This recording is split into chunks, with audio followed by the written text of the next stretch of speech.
What's up? What's up, yo? What's going on? Welcome back. Welcome back. Oh, yes. Welcome, welcome, What up, welcome. Ashton? It's another Saturday night. And for those of you that are hanging with us tonight, thank you. And of course, you don't see Sean. She had an emergency, so she's not going to be with us tonight.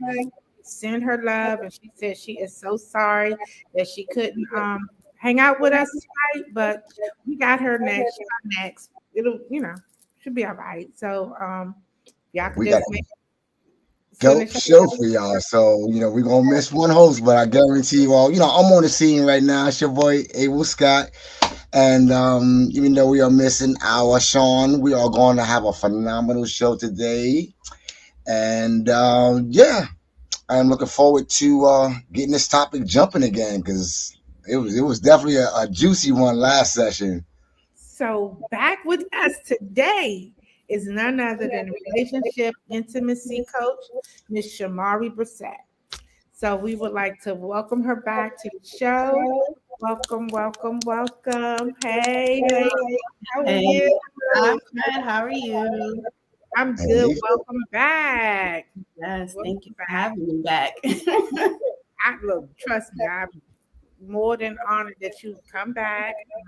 We can Mm, get back into the swing of things because the last show was really, really good. We had a little, steamy, little learned a little some, you know. yeah. That's Mm, what it's all about. It's all about um, just being open and transparent and being able to talk and just share experiences. mm-hmm. You want to tell our listeners something about you because we didn't do that last week. We just jumped right into the show. So if you would do us the honor and just tell people about you, who you are. Yeah. So my name is Shamari Brissett, and I was trained as a therapist. So I'm a marriage and family therapist. But I recently started doing relationship and intimacy coaching. So now I'm doing that as well. And I specialize in empowering women to get the confidence and the pleasure that they deserve, so that they're no longer settling for lack of satisfaction, especially when it comes to relationships. So the reason I kind of moved towards opening up the coaching is because with therapy, you can only see people who are licensed in the same state that you're in. And so with that, it kind of limits you. And if you listened last time, you heard a little bit about my story. And whenever I was getting help, I didn't see anyone that looks like me. And so I want to be that person for someone who is looking for someone that looks like them, who has been there, who has the education, has the experience. And so that's kind of the motivation for it. I want to be the person that I needed back then. Okay. That's good motivation. Powerful story too. Wanting to be able to um, be the motivation that you needed. You saw because there wasn't one. You started where there was a need, so you jumped right into it. So that's a good thing. You want Mm. to tell us about again your book, your courses that you offer for those that didn't catch us last week, um, Mhm. that are now viewing. You could tell them a little bit about your book. Yeah, so I mean, if you see back there, I have a workbook. It's called Better Sex. It's the guide to confidence, satisfaction, and orgasms without Mhm. faking. And it is a part of my course. So I created an online course. It's designed as a 6-month course to kind of take you through the journey of confidence, satisfaction, and orgasms or pleasure, and whatever that looks like for you. But the course is available now. It's currently 50% off, and I do have a coupon code that I'll share as well. That'll get you like an extra $50 off. You get to keep the course forever, but more or less, there's tons of activities. There's videos where I'm kind of sharing information, kind of like what I'll do today, and just telling you about the different things that I've experienced, that I've seen with clients, to guide you on your journey to really no longer having to fake your confidence, fake that you're happy, or fake that you had an orgasm. You can actually have real ones. Okay, okay, that sounds good. Oh, when in the realm of intimacy, are there any like? building blocks, any specific building blocks that a person would need to know about in order to build intimacy into a relationship? Yeah, so I mean, part of it is obviously knowing what intimacy is, and intimacy is closeness. And so, obviously, like we talked about before, like you can be close to someone in a lot of different types of ways. But just in general, if you're wanting to build intimacy, there are a few things that I think that you could should start with. And so, I do have like 5 ways that I think are like really effective. But the first one, the most important, is prioritizing it. So, prioritizing the relationship, and this is not only in romantic relationships, but obviously in romantic relationships, right? So, you want to prioritize it. So, if you think it's important to you, the person's important to you, making sure that you're putting it towards the top of your list. So, yeah, maybe you have kids, maybe you have a job that you have to go to, you can't lay up all day with this person, but making sure that when you do have time, that you're making the time and you're making it something that's very important. So if you set an appointment, you set a date with this person, treat it like you set an appointment for a doctor, or you said something that was important. It's important to you, so treat it that way.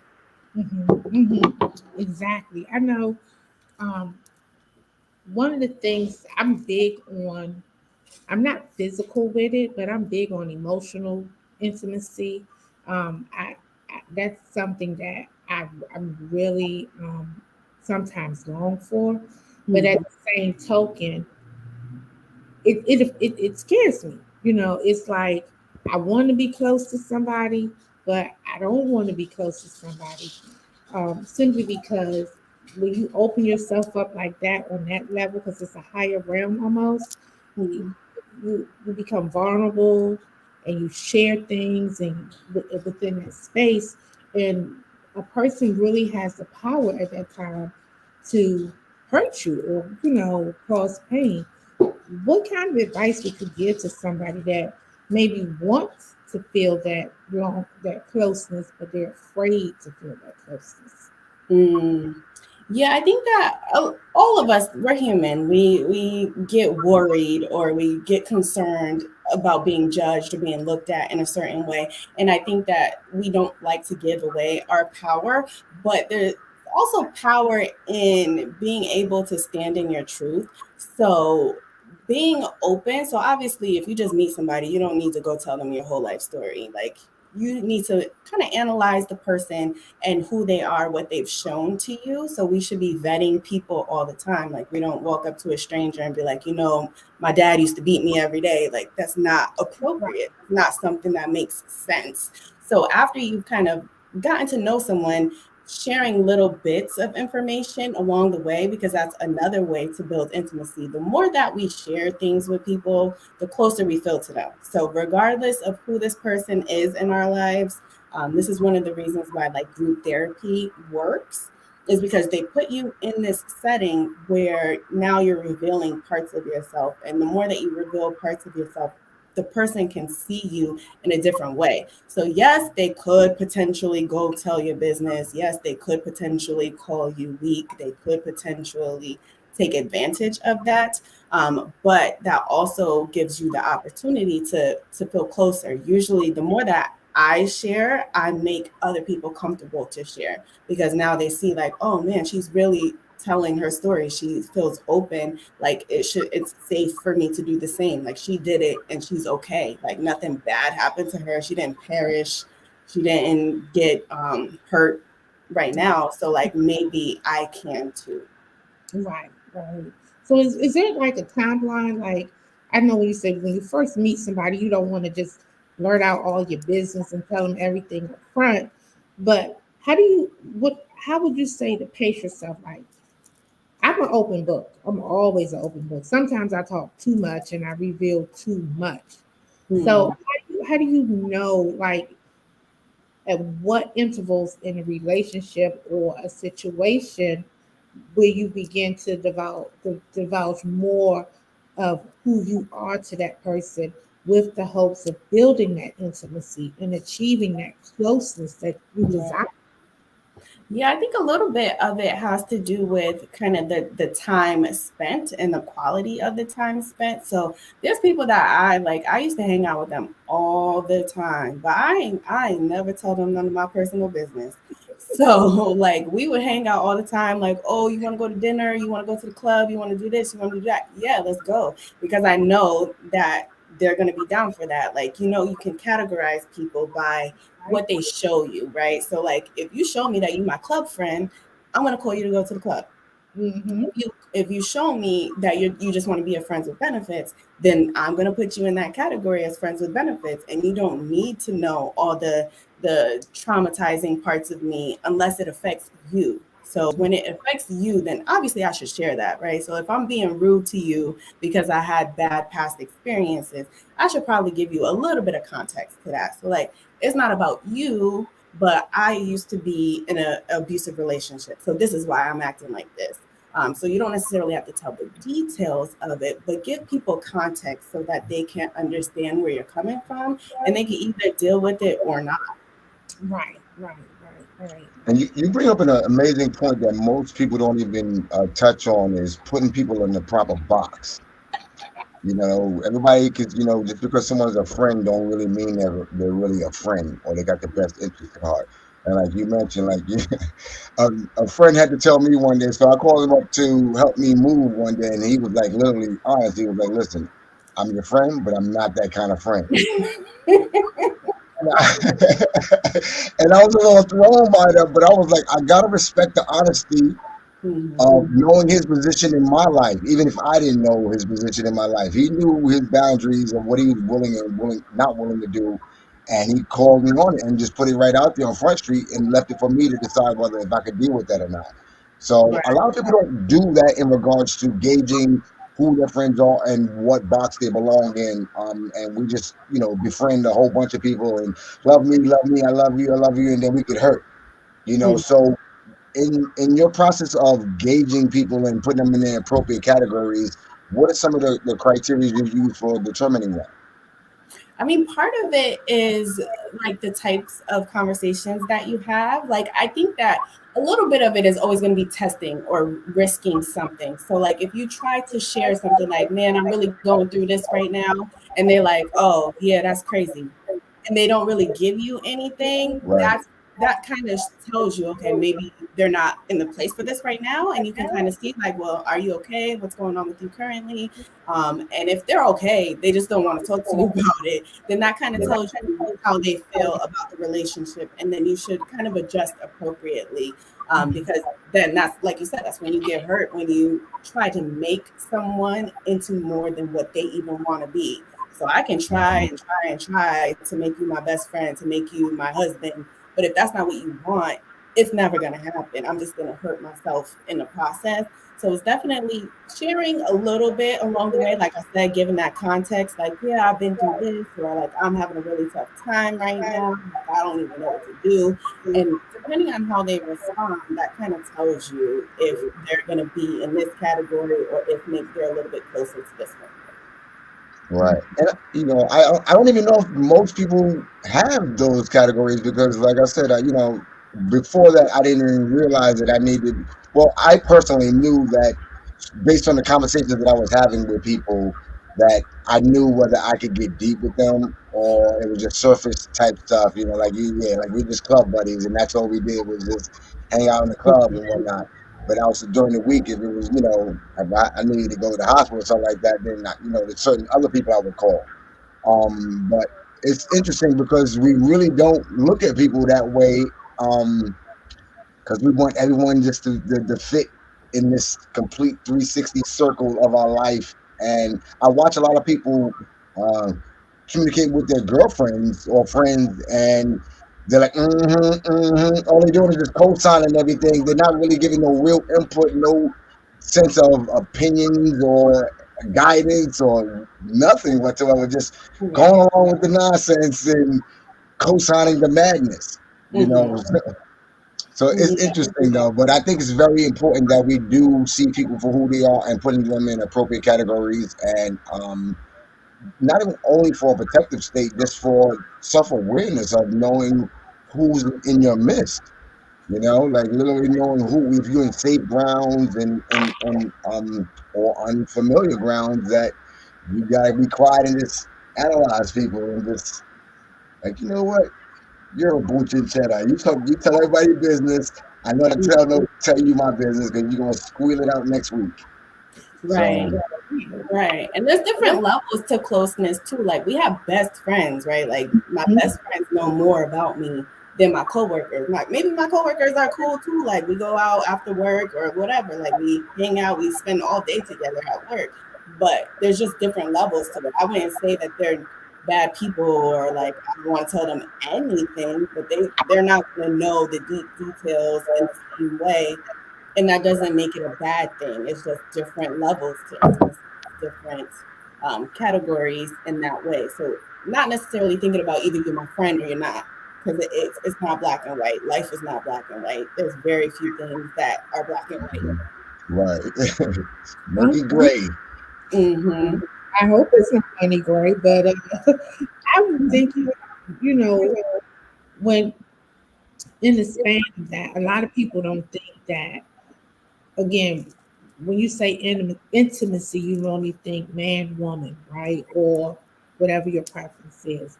But when it comes to like your best friends or close friends, you don't see that there's intimacy there. Because, right, my best friend knows everything about me, my deepest, darkest secrets. We cry together, we laugh together. I mean, we fight, holler, scream, all of that, right? So I guess that will go to the different levels or different type of intimacy. But when it comes to uh, a man woman relationship, right? If you're if you're in a relationship, can you sustain a relationship without intimacy? Now I'm not talking about sex because you can have sex, but that's not being intimate on so many. So that's more of a sexual relationship. But if there's no real intimacy in that relationship, can Mm-hmm. can that relationship be sustained I without? mean, it depends on the person. So I'm not going to say no because everybody's different. Some people get married for money. Some people get married because they need somebody health insurance. Like there's different motivations for things and it works for them. So I'm not going to say no, but if you want something that's deep and to really truly feel connected to a person, that doesn't happen without some intimacy. That doesn't happen without vulnerability. Like there's some level that you have to be vulnerable. And yes, it puts you at risk, but it also opens the door for you to like truly feel connected to a person, to truly kind of transcend what we usually do. Like we just do the small talk, all that. That's easy. All of that's easy. But if you want like a long lasting relationship, you kind of have to reveal different levels of intimacy over time. And you have to be having these conversations. So like I said, sharing details and secrets. Like me and my husband, we have very open communication, but there's things like he met me at 22. Anything that happened before 22, he does not know. And I lived a whole life before him. So there's always things that I can tell him that he does not know. And that just opens up opportunity for him to share things about himself, or we could share things that we maybe wish that we could have experienced, different things. And it kind of takes it to a deeper level than just kind of, okay, I know you now, but there's things that maybe I hadn't experienced. Right, right. So, and I don't know if we touched on this the last time we talked about intimacy, but how does that play into like the love languages? Is that all because like for me, it's hard for me to become emotionally attached to or become emotional emotional emotionally attached to people on some levels simply because of things that I've experienced. Mm. So what would cause, well, I know what causes me, right? But what would cause somebody to not become emotionally intimate, or causes a lack of emotional intimacy? Typically is past experiences. So whether that's childhood, like your parents, the way that they interacted with you, or didn't interact with you, like if you were missing something, then the way that we come to know the world is through our experiences. So like once we go to school, that's when we start learning like what they teach you. But Right. before that, anything that you learned it because you saw it, you heard it, somebody around you told you about it. Like that's how we learn. So if you've had bad experiences in childhood, that's something that's very pervasive because as children, that's when we suck up all the information. So we may not understand it, but we give it meaning along our growth, right? So we notice that we've seen this when we were younger, and now I'm going to give it meaning because now that I'm old enough to understand, like now I can say, oh, well, maybe they didn't care about me, or maybe they did this because they were hurting, or maybe they've been through this and this is just kind of a cycle. So we start to give it meaning, but usually it comes from childhood. And if not from childhood, it's past relationships. Right. So if I had a similar characteristic in a past partner, that I'm automatically more on edge. I'm paying more attention to it because I know what happened last time when I was in a situation like this. So everything is based on what we've experienced, what we were told, what we saw, or what happened to us personally. So that's typically why. But I do think it connects to the love languages for sure and how we give and receive love, and if we are even comfortable with giving or receiving love in the first place. Okay. What are the, do you know what the five love languages are? The Repeat five that love again. languages. The five love languages. Do you know what they are? Because I only know two of them. Yeah, so there's words of affirmation, and that's my that's my number one. There's giving gifts, acts of service. There's quality time, and then there's physical touch. Okay. Okay. And what if you're deprived in all of the above? That can be difficult for sure. I think that sometimes a lot of people they don't know what their love language is, or they don't know what their partner's love language is, and so there's a bunch of free quizzes. If you just like Google it, there's going to be a million that pop up, and you can take like a quick quiz if you don't know what yours is, just to identify it. And of course, like if I could, I want them all the time, like of course. But there's always going to be one or two that are more weighted than the rest. So like you can do something, you can give me a gift and thank you. Like I appreciate it. This is cute. Like I'm gonna take it. But if you were to like write me a poem, I would appreciate that more. Mm. So everyone has something like that. Like there's something that feels a little bit more important. And so that is kind of what you want to know so that you can express that to any partners, but then also knowing how you show love. So Mm. sometimes that's different than the way that you want to receive it. So I want you to tell me nice things. I want you to spend time with me. Like that's what I love. But that might not be how I show love. Maybe I show love by buying you stuff, or maybe I show love by touching you. And that's different. And if my partner doesn't know that this is what I'm trying to do, or maybe they don't register it in the same way, then they would have no idea and they would feel like maybe I don't care or that they're not getting what they want. Right. That makes sense. That makes a lot Mhm. of sense because we can't always expect or think that our partners are going to reciprocate the way we show love, which makes a big difference, right? Like Right. you're somebody that's um, like you said, like you want to get gifts all the time, and then somebody else just feels like, well, I just need you to spend time with me. I don't care where we at, what we do, as long as we're together. And they might not want to always be with you. They might be like, look, I can bought you this, I can bought you that. So I don't need to spend that time. But I guess to each his own. And everything means something different to everybody. If Mhm. if you're in a relationship, how could you tell if it's lacking that intimacy? Are there any signs to, oh, like, okay, are there any signs to say, okay, I'm in this relationship, but this person seems to be closed off. Right. They're, it's like they have a wall up. They say they love me, we spend time together, we do things, but there's still something missing because we're not connecting. We don't have that closeness.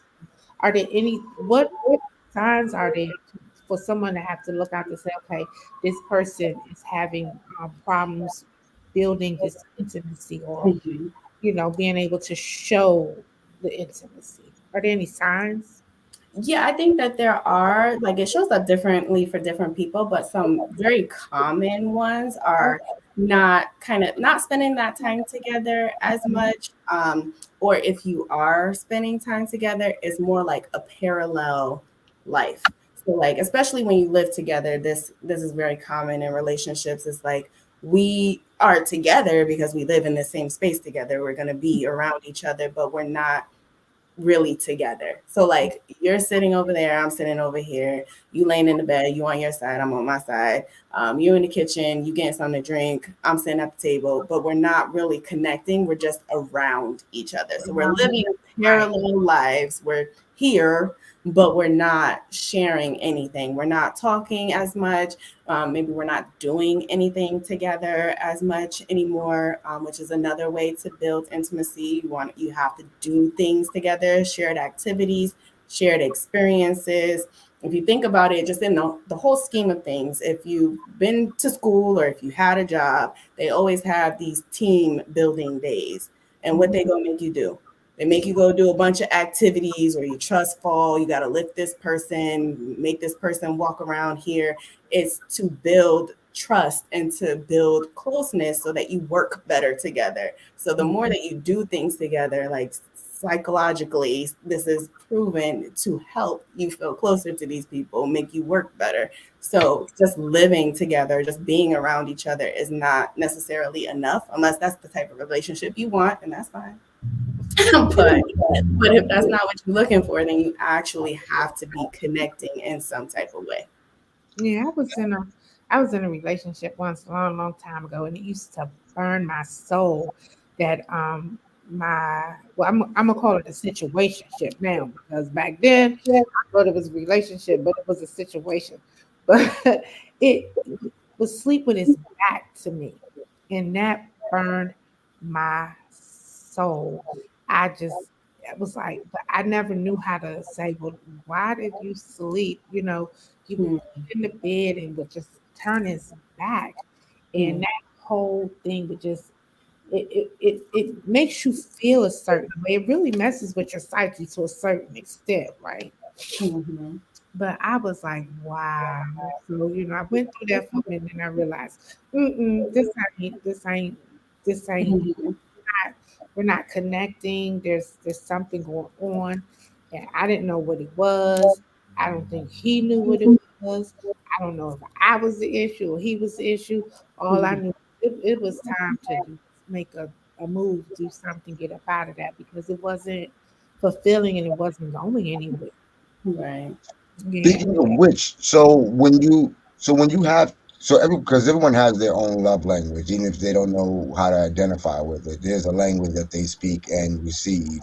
Um, so let's say if you're a person that's knowledgeable of love language and your partner isn't knowledgeable of it, and they're not even aware that they're transmitting I guess a negative love a language like the back turning thing, or two people that have a different language. One is content with just being around their partner. The other one is super affectionate, and they want to be touchy feely all the time, and that's their confirmation of love and affection. How do you make those two different worlds together? When everybody's setting their own ways, one person just wants to be touched, and they won't even they don't no, all this other stuff. No, just touch me, and I get it. Mm-hmm. But no, I'm just blow me a kiss. Okay.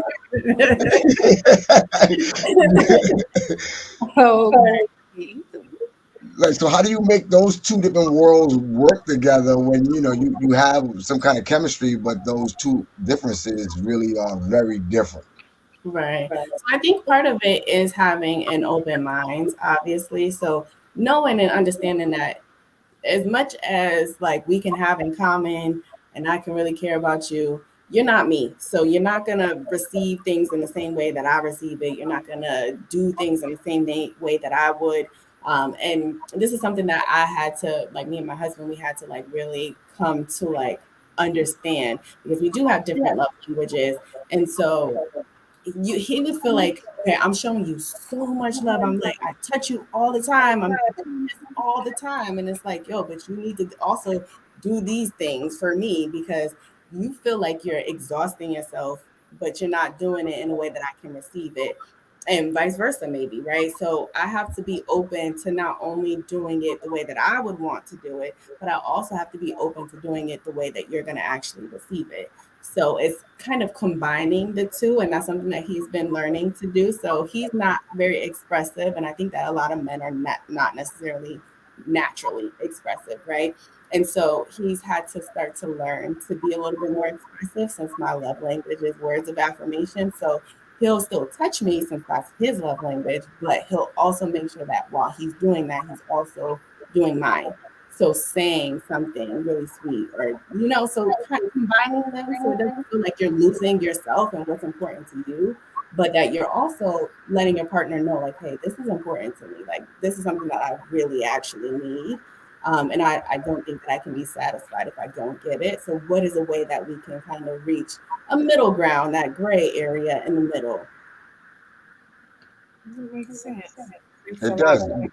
What's interesting is because, like, let's say for instance, like your dynamics with your marriage. So in a marriage, there is a union. So you guys are supposed to be working together. So in relationships, I see more of people operating from an independent standpoint of this is who I am, accept me as I am, or you don't accept me at all, and not wanting to be changed by the other partner because there is no commitment there besides the connection that you have with one another. There's no marriage, no ring, or nothing like that.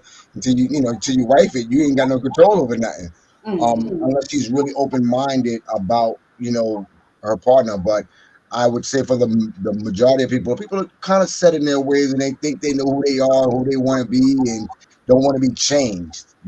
So it's how do you break through a barrier of someone that may not know themselves as well as you do, um, and it starts turning into a frustrating situation because it seems like you're just trying to change them and they don't want to be changed. You know what I mean? But you're just trying to open a new world of, hey, I know you might have not have experienced this before, but this is pretty cool, and and then Right. what do you do with those situations? I think a part of it is kind of like breaking down some of the thought processes that we have. So a lot of times when like especially I can say for women especially like if you ask them okay so like how would you describe yourself? So a lot of the times the things that they say are not actually like who you are as a person. They're things that you do. Like I'm a good mom. I am independent. Like I pay bills. Like okay, but that's not who you are as an individual. That's you being a good friend. You're a good mom. You're a good Mhm. daughter. You're a caring person to other people. But who are you as a person? I feel like a lot of times we are thinking or feeling like this is me and it's not me. It's just what I do. It's how I behave. And you can change any behavior, like you can. Is whether or not you want to is another thing. Right. But you can like your personality is your personality, but you can change any behavior. Like if you bite your nails and you stop, you change that behavior. If you constantly walk and you start on your left foot, you can change that and start on your right foot. Like any Mhm. behavior you do you can change. So just understanding what is actually your personality and then what is how you've been acting in the world. And just because you change how you act in the world, it doesn't change who you are as a person. Very well said. Very, Very very well. well said. That's a very amazing point, and I totally agree. But I don't think people, and that's the interesting I think point that you do make is that people are operating out of what they do versus who they are, and they're calling themselves what they do versus who they are, and they don't even know who they are because they're too busy doing what they do Mhm. to take the time to know who they are. And when Mhm. they do that, they might not like what they see, so they'll go back to who they what they Mhm. you know. Mhm. So it's but that's a very thought provoking concept to really marinate on because especially for men, we're doers. You know what I mean? A lot of our characteristics is based on us doing something. We're very hands on, and we want to. Well, how can I fix this? There's a problem. How? And this, tell me what I need to do. We always want to do something, and sometimes the doing is in the not doing. Um, as I've learned.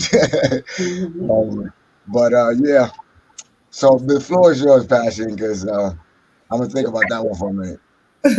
What you just said, the doing is in the not doing and all that other good stuff. Yeah, Mhm. yeah, because she made Yeah, some really good point. yeah, of Mhm. course, of course, of course. D- Is it possible that a lack of intimacy can cause stress to somebody, anxiety? Um, how would that relate to a person's mental health? Maybe is what I. Right.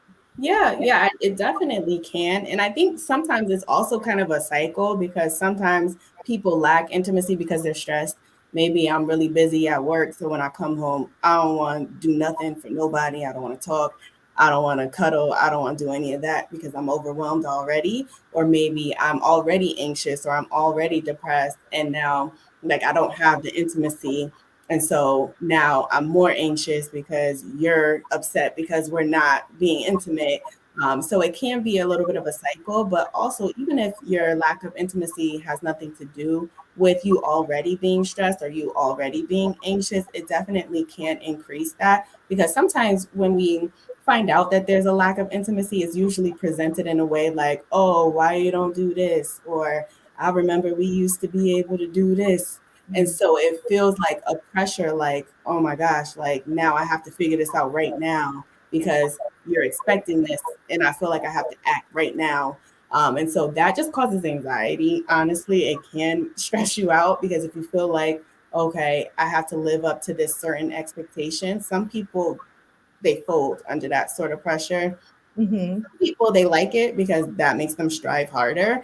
But for a lot of people, that definitely can kind of have a negative impact on you. And then when you're not in a good mood, you don't want to be lovey-dovey. You just don't. That's not how we function. Even though when you're close to someone, whether it's physical touch or if you're like emotionally intimate, that releases the happy hormones. It makes you feel better. We just don't feel like it though. Right. Mm-hmm. Mm-hmm. That's exactly right. And I was about to say that happy hormone that gets released when you're close to some, because having a healthy relationship with the with a good level of intimacy actually has a lot of health benefits with it, right? Like um you said, the good hormones, the laughing, and it releases all of that. So Mm-hmm. yeah, that's a people don't understand. I don't think people truly understand how intimacy plays into not just a relationship, but with you physically, your physical well-being and your mental well-being, because Mm-hmm. it's all a connection. And Right. yeah, so I just was thinking about how, like, if somebody has been hurt and they're guarded, so because they're guarded, they got this wall up, and they can't become you can't become intimate, and then the person that's not understanding why they can't get through or what's going on, it could really be a draining experience for somebody. And just Mm-hmm. knowing the signs and knowing what you can do to kind of help somebody that may be intimidated or scared to to to to do to become intimate, it can help them to know what can I do to make this person know they can trust me. You're Mhm. safe with me. I'm not gonna hurt you, right? You have, Mhm.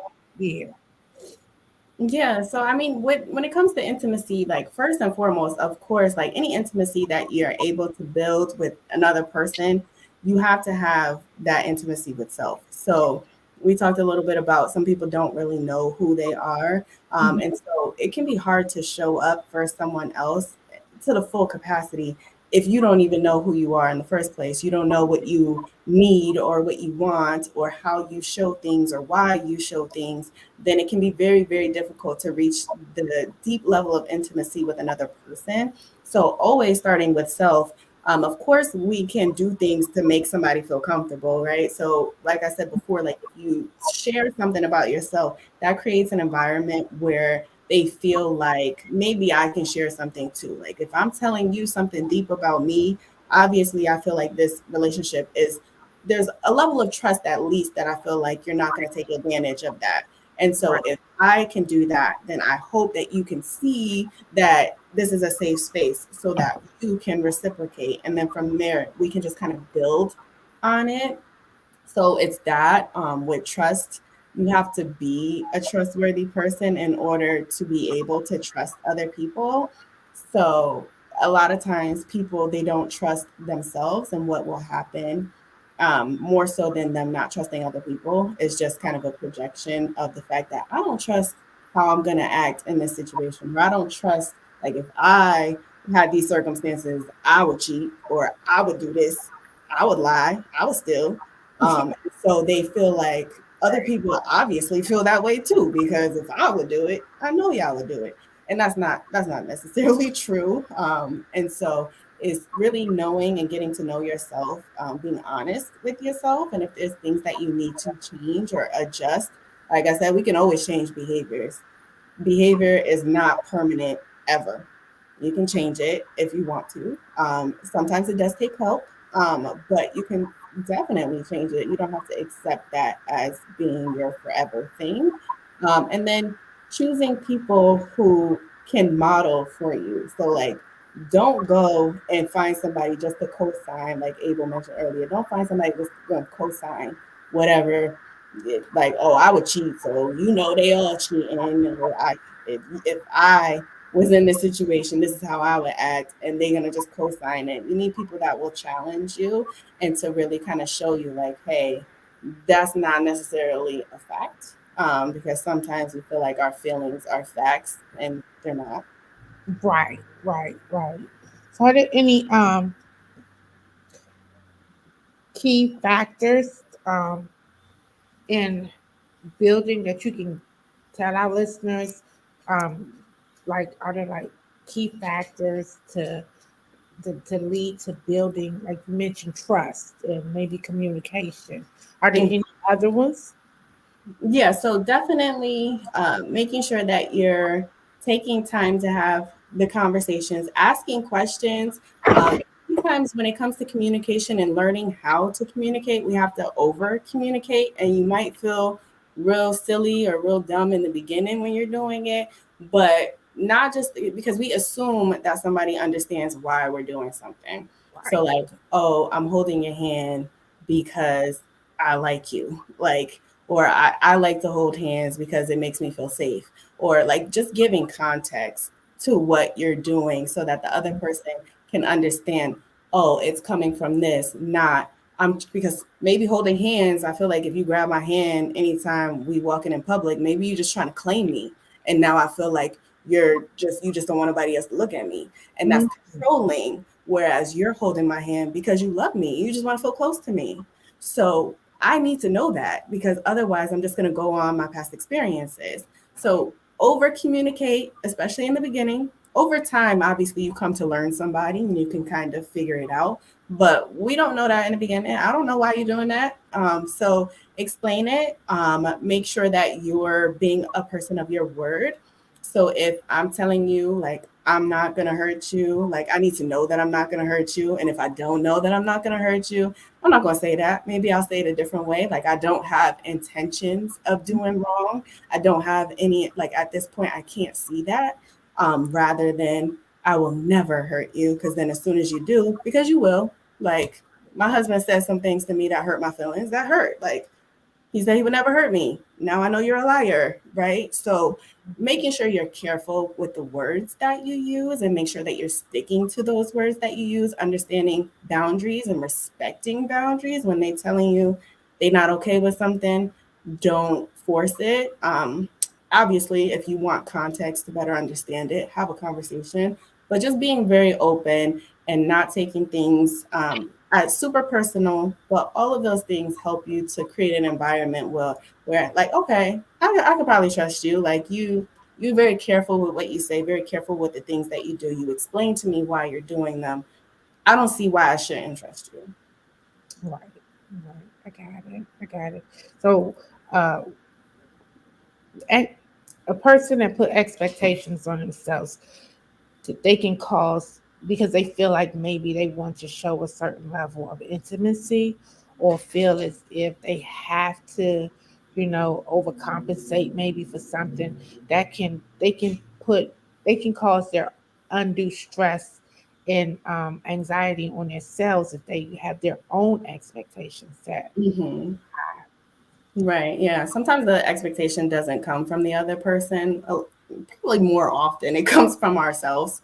Um, but we kind of project that. We feel like they have to have that expectation. Like if I don't live up to this, then they can't feel this way. They can't do this, which we kind of have to call into question. I always, whenever clients tell me things that I know is just like it's a thought, you believe it, you think it's a fact, but let's think of some other possibilities. What are some other explanations for this? Because there's no way that that's the only one.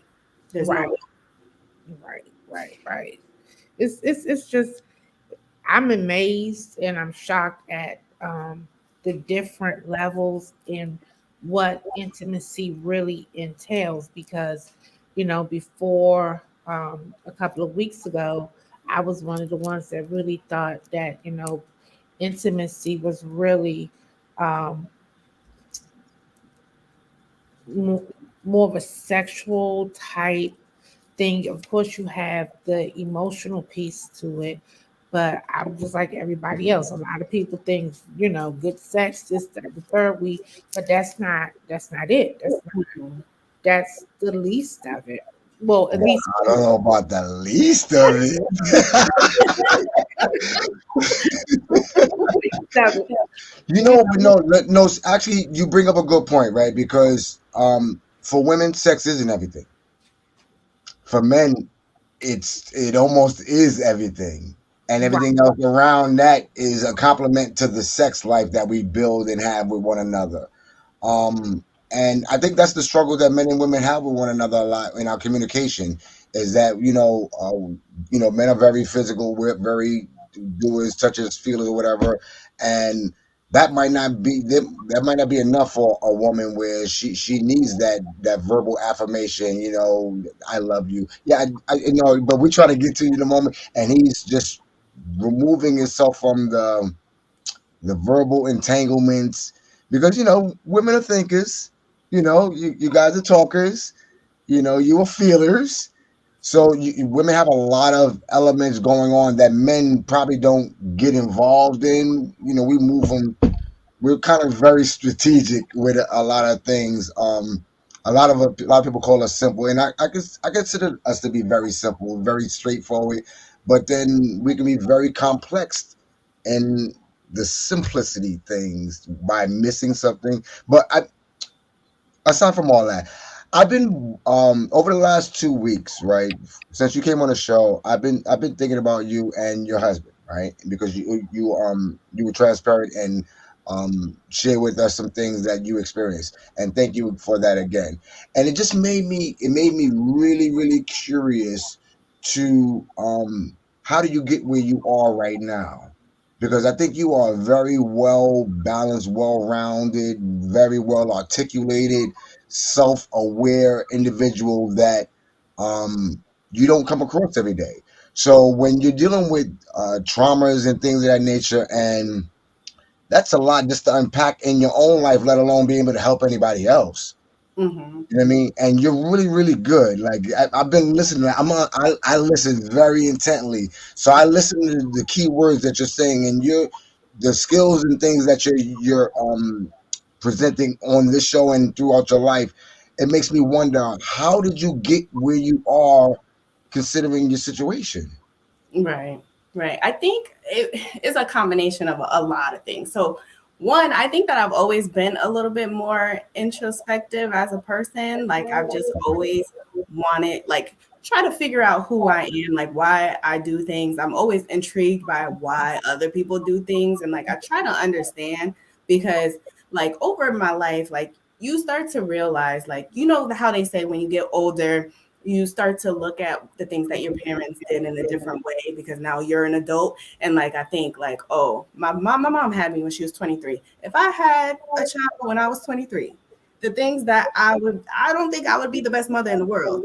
And not to Right, say my mother is not, she was, but just understanding that the things I knew at 23 was not as much as I thought I knew at 23. So I always try to have that thought frame. So like, why do people do the things that they do? Like, what is the motivation behind this? How did this happen? I've always kind of been like that. But then okay, also, like obviously when I decided that I wanted to be a therapist, like I started taking like psychology classes in high school, and I just kind of learned more like how the mind works, things that motivate people to do things, and like how we can basically we create our reality. Like we right, create our behaviors and how we can actually do that.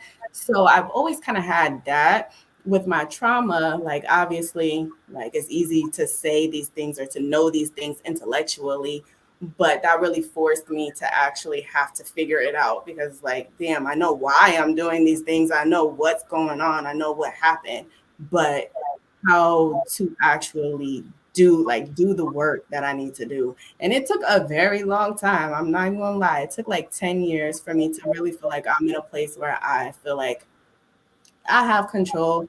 I feel like I have a greater understanding of myself, but also others. My husband and I, we had a lot of issues. It was not right, an easy journey.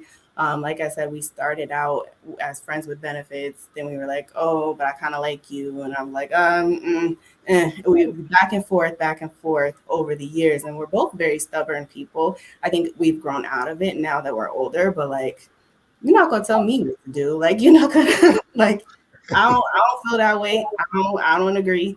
And so it was a lot of really like challenging myself to live the way that I believe that I am as a person. So not like the behavior thing. Like I'm doing things that I don't feel are me. Like I think that I'm a very kind person. I think I'm a very understanding person. I think that I'm very loving. And so if I'm over here cussing you out, I'm over here not letting you touch me. I'm over here not living that. Like, how right, can I say that I am? Like, how do I know that I am if that's not what I'm doing? And so it took a long time, but it took a okay, lot of work. I got some help along the way, but it's not easy. It's not, and that's why I always say too. Like, if you need help, that's another way that you can. Like, if you hear these things, I say you can build intimacy. You absolutely can. But sometimes you need help, and that's okay. That's okay. It doesn't mean you're incapable. It doesn't mean you're weak. It doesn't mean anything bad. It just means you're gonna get there faster. You got somebody who's been there, someone who has the education, the experience to help you. So I would say definitely get help, and whether that's me because I'm happy to help or somebody else, it's okay to get help. It yeah, is. yeah. It is. I, It is. And healing, and to your point about taking a long time, healing is a lifelong journey. It's something that does not happen overnight, and because you have those wounds and those scars, the moment something comes along and trigger you, you can end up right back to a space. It could be momentarily, but you get triggered and you take you somewhere. So you're constantly um, having to re address the scar. It's kind of Mm, like a trigger. If will cut it open or it'll start to make it bleed again. So healing is a lifelong journey, and you do have to be strong, and you do have to begin to have a sense of self and who you are, and you have to understand that, like you said, you need help. You Mm-hmm. you have to be able to get help. You have to be able to admit, I still have a lot more work to do. It gets better, it gets easier, but again, the least something comes along, and if it triggers you, you can end up right back where you used to be. Right. Yeah, You know, there's always that sensitivity. And I think about it like my husband, he has a scar on his arm. I think he was like, I don't know, like 5 or 6 when he got it. But he does not like for me to touch it because he says it's like a sensitive place. And it's hmm like literally the same thing. Like we think we can understand it when it's a physical thing, right? It's so easy, like, oh, if you broke your toe and your toe is just a little crooked now, like you understand that. But it's the same thing when it's an emotional or psychological issue that you've experienced. You still have that sensitivity. It's still going to be there. It's just that you know how to work around it a little bit better.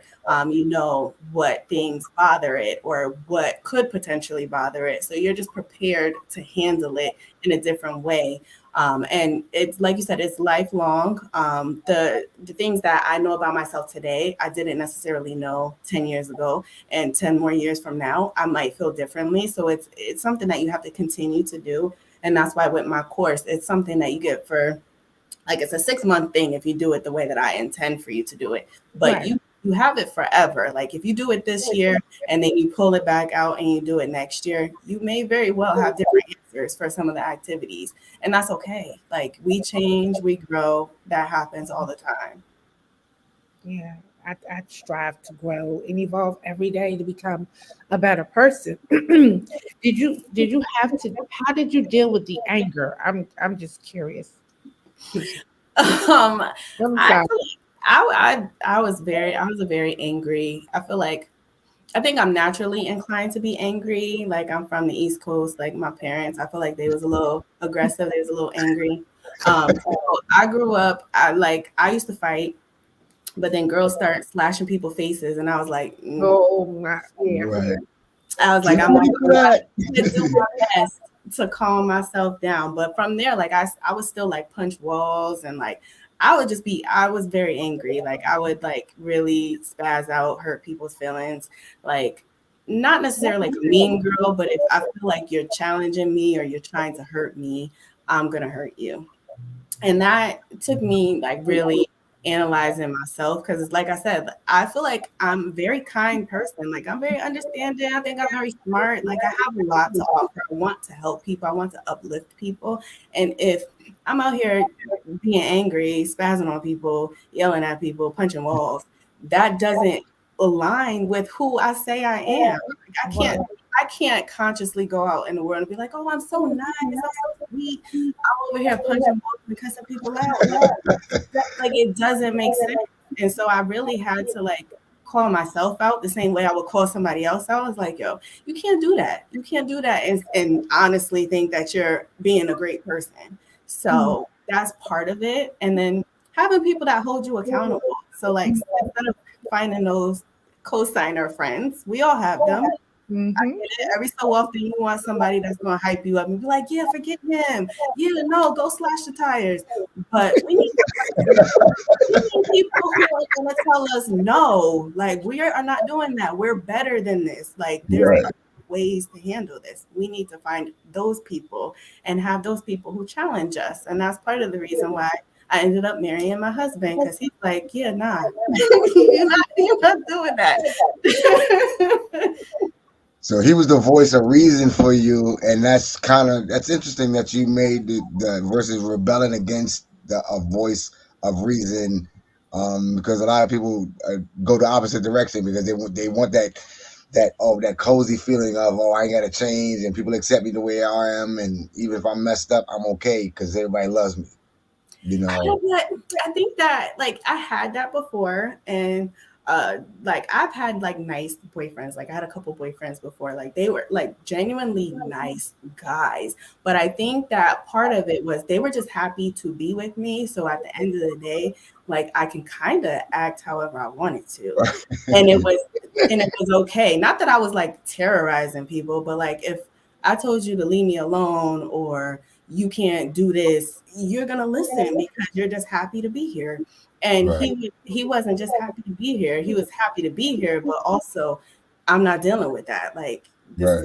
this is not gonna be okay. And like I could have potentially married my last boyfriend. I could have potentially had an okay life, but like the level of intimacy I feel with my husband is so much more because he does challenge me. He does question me. He doesn't just go along with it.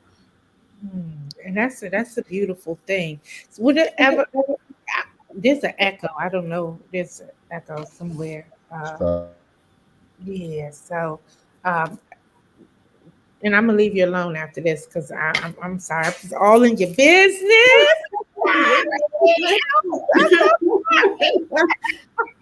Well, I'm asking for a friend.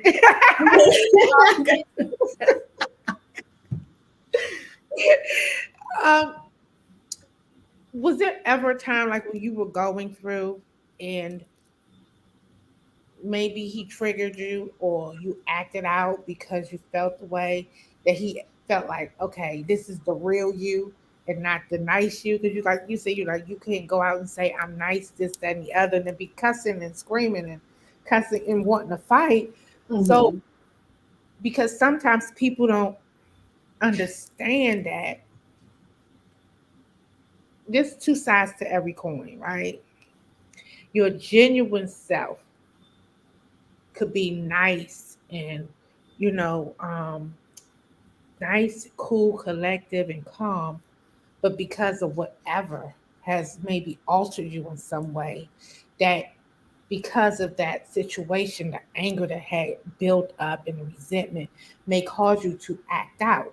And Mhm. when that comes, that's not your genuine self, but people be like, "Oh, that's who you really are," right? Mhm. So, how did you ever come to that point in life where he felt like, okay, this is real. This is the real you, the one that's cussing and screaming and hollering, and not the sweetheart with not the sweetheart that I love. Is this monster over here?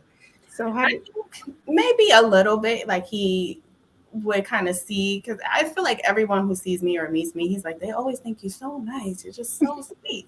And I was like, because I am, obviously. But he also experiences a different side of me that other people don't. And that's a part of intimacy too. Is like Mhm. he sees me when I'm happy, he sees me when I'm mad, he sees me when I'm sad. So I think that as we kind of progressed in the relationship, and like I said, we were both very stubborn, young, trying to live our lives. Like I said, I could pretty much do whatever I wanted, like as far as running, wearing the pants in my previous relationships. And Mm, he did the same. Like those girls was just happy to be there. They didn't care what he did or how he was acting to them. He could not say anything nice to them ever in life, and they would probably be okay. Like because he's just there. Like they know they can call him. He can play the game all day in their face, and they're just happy that he's around. So I think that we both had that to certain extents. And so when we came together, it's like I'm not doing that. Like, I'm not just happy to be here, and he's not just happy to be here. So he saw that. I think part of it was like, oh, I don't want to deal with that. And like early on, I always said, I would never date you. And he said the same thing. Like, he was like, I would never date a girl like you. And I mean, here we are now. So obviously, that's not necessarily true. But in that period, like with the information that you have at the time, based on like, past experiences, like it was uncomfortable. So I mhm, don't think that he necessarily thought I was a bad person. Just like, I don't want to deal with that. mm. Okay. Okay. I get it. I got you. So we have a question. Somebody put in the comments. It says, Miss Shamari, I believe you mentioned something about better orgasms. Is there more detail on that? Yes, I did. So, my course, Better Sex Guide to Confidence, Satisfaction, and Orgasms Without Faking, if you are interested in getting that, then the course definitely will outline it. I have a YouTube channel. I'm going to be releasing like little clips, little videos that answer some of those questions. But when it comes to orgasms, like generally speaking, like women, we usually need more stimulation, and whether that's physical stimulation or mental stimulation, we need a buildup. We need clitoral stimulation, usually vaginal stimulation. Most women does not do it. But then also just being present, and I think that a lot of women sometimes we are not present. So whether that's because of trauma, because we're worried about what our body looks like. Is he looking at this stretch mark? Is he looking at this roll? All of those things, worrying about whether or not we're going to be satisfied, if we're going to have an orgasm, all of those worries make it harder for it to happen. So the course definitely addresses that and finding what pleasure you like, but it also works on kind of the mindset, the confidence, and like the communication so that you can set up a situation where you're more likely to get an orgasm because you know yourself, you know your body, you know how to express those things to someone, and you know where your limitations are. Okay, that's it. That's insightful. It's really insightful. Yes, you're just gonna have to take the course.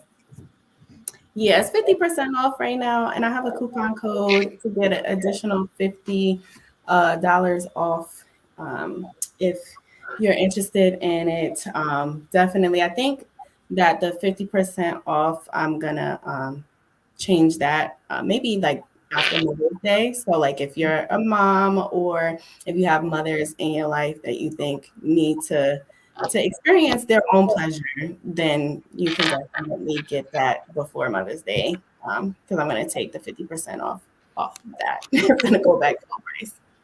So, do you want to give your information again, real quick, for those that may have missed it, where they can maybe you could put the links up on this.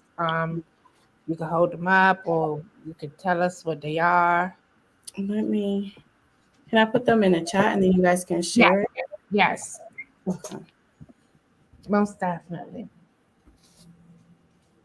Yeah, I think that's an awesome topic because there's a lot of people dissatisfied in their sexual life, and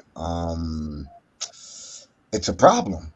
You know, Right. people are running around the street angry and mad and frustrated and dissatisfied and driving with road rage and taking it out on people that have nothing to do with nothing. And all you got to do is have a conversation and a little bit better intimacy with your partner, or get you a partner. Right. Yeah, no, I think it definitely impacts how you act in the world. Like your irritability, it impacts your health. You are like it boosts your immune system, it boosts your mood, it betters your relationships, like all of those things. So definitely, if you're not happy with what's going on, also not feeling like you have to do it if you're not enjoying it, like speak up, say something like that really that's why it's 50% off DJ Envy and his wife, because we're not gonna do that. Mm-mm. We're not Okay, doing I'm trying to figure out how to share it. I have it. I just need to figure out. Let me see if I can do it like this. Oh, there it is. All right. See, You know I'm on it. I'm on it. Mr. Producer, you got it. Yeah. So that's her information at the bottom, where you can find out to go find out about her course, Better Sex Guide to Confidence, Satisfactions, and Orgasms Without Faking It. Mhm. Yes. And we're gonna post a link all over our socials, and there's gonna be a whole transformation going on. Our presence is about to change. We're about to get our website up and popping soon, so that's pretty exciting. I'm looking forward to that. Shamari, you are the best. Like Thank literally, like Yes. you. So I like. I want to make sure because thank you again. Of Oh, course. yeah. And today, well, this month was National Poetry Month, and I feel like such a bad person because that's my thing. And I Mm, don't think I celebrated it properly. But so I'm gonna close us out tonight after the we we pay our bill. We hear from our sponsors. So I'm gonna close us out with a nice little poem. Okay, well I did that the other day. It was oh okay. I so I'm gonna read this comment. It's said I did that the other day and I was wrong for that, and this podcast really helps me out. Oh, mm. okay. Well, thank you. Yes, we're glad we could.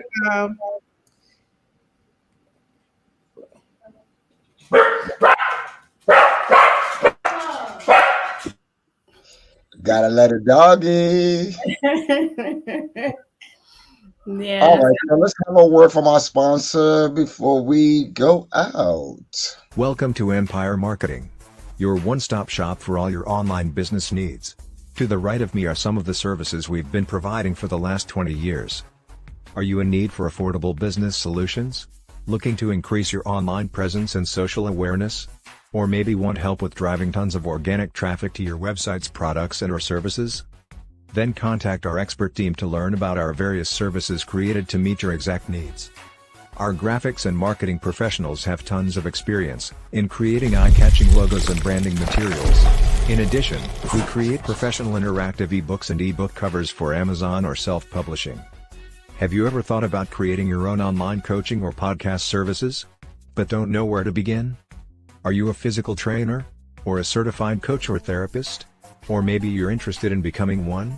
Well, we provide you with quick and affordable solutions to do just that. Our team can build you a solid brand, and generate a reoccurring subscriber-based membership website for you and our company that's tailored to your specific practice and/or profession in less than a week.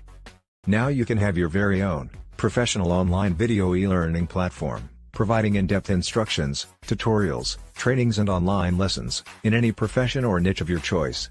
Creating you an endless stream of passive, residual income while you sleep. We'll even show you how to attract new high-paying, high-ticket-based clients for your business, without breaking the bank in ad dollars. We specialize in creating attention-grabbing promo materials and video presentations that captivate your audience and viewers, while utilizing cutting-edge technology for marketing and targeting new interested leads, and converting those leads and prospects into paid customers and clientele. Let us prove our devotion to you as we promise to maintain the highest level of quality and commitment. Your satisfaction is our main concern. Contact us now, and let us show you all of the affordable and amazing options we have available for growing your business. You may speak with a live agent by calling us at 717-722-5626. For a complete list of our amazing and affordable services, visit us online at www.empiremarketing.xyz. Let us launch your ideas into empires.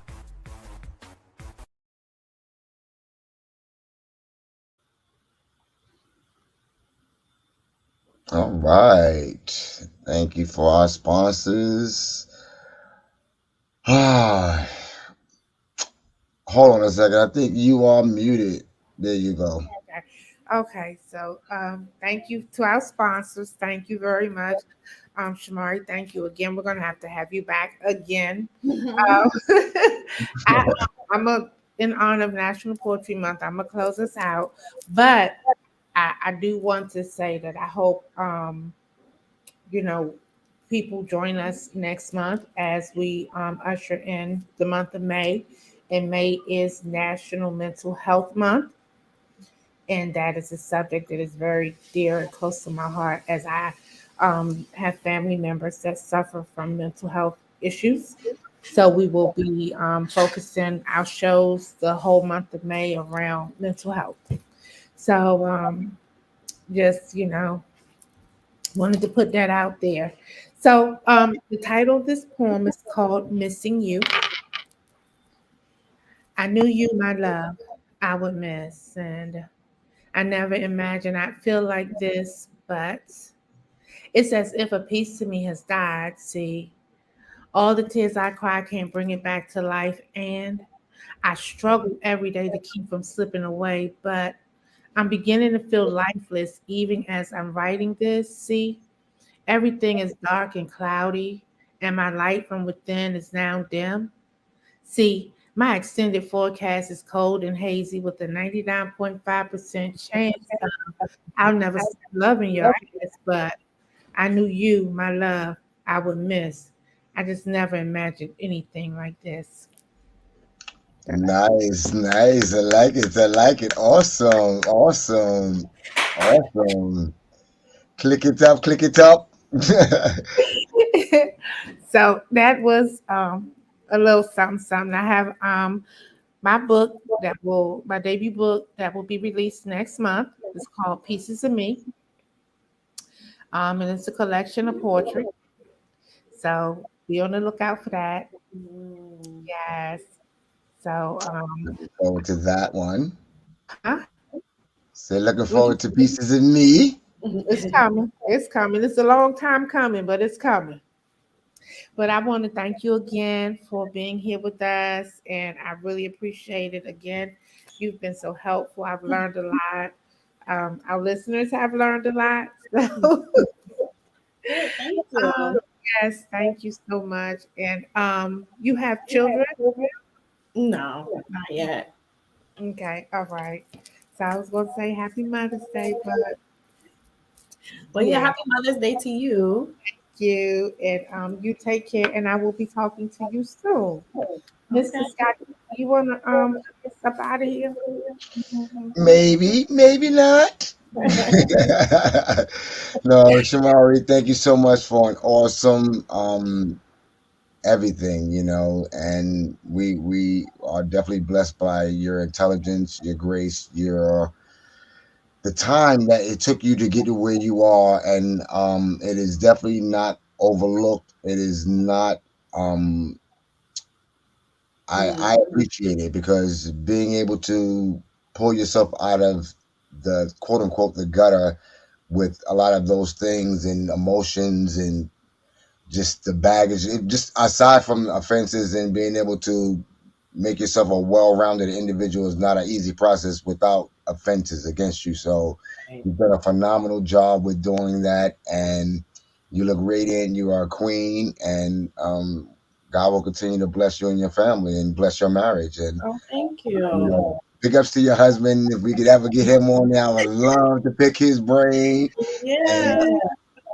if he's that type of individual, if he's not showing the camera, tell him he's more than welcome to come on, and we can have a guys session and Oh, we talk yeah. about all that type of stuff. How do we love women better and things of that nature, and some of the things that he can teach us in regards to how to just deal with different personalities and different offenses and different people.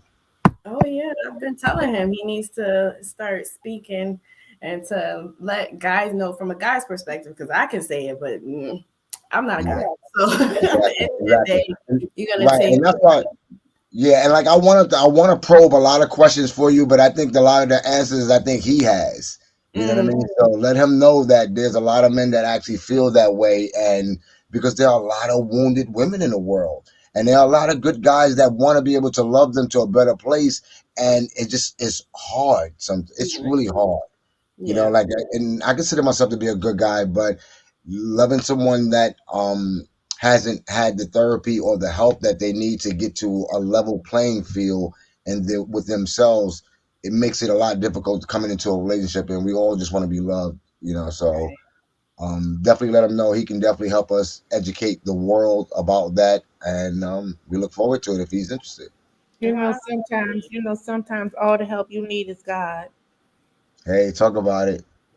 That's all But you. no, God put people too. So we need each other and we need God. So it's that Trinity. Right. Hmm. Sometimes that's all you need. That's it. So, good night. Yes. Good night. Be Thank you. blessed.